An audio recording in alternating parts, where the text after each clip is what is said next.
Andriamatoa Reboza Julien, ministra ny rano no filovon-jomaika hitantanany birao vaovaon'ny vondro politika UDRC.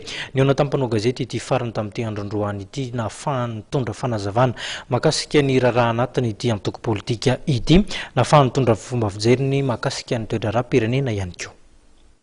Ny vorony atao hoe Conseil national taton'ny UDRC dia nanapaka fa hovaina ny birao.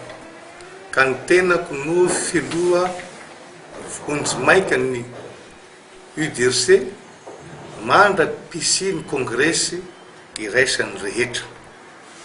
Tsika mitendreo nefa misy ihany ny milaza fa mbola UDRC any ambadibadika any na defa voaroka ara-dalàna tato amin'ny UDRC aza. Tsy vitany tato amin'ny UDRC ihany fa natany amin'ny CST aza zay ny soloany tenany UDRC dia voaroka tao koa iry zareo reo. Ka voatery miteny an'izao zany zahay androany mba hampazava ny resaka eto Madagasikara. Récépissé-nay ao amin'ny intérieur dia ity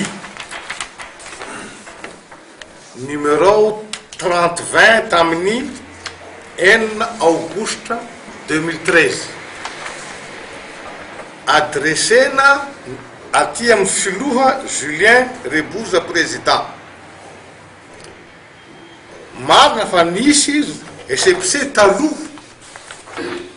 zay anankiray ity fa ty zany efa foana nanomboka tamin'ny février 2013 ka niova ny birao ka nahazoana ty récépissé vaovao ity.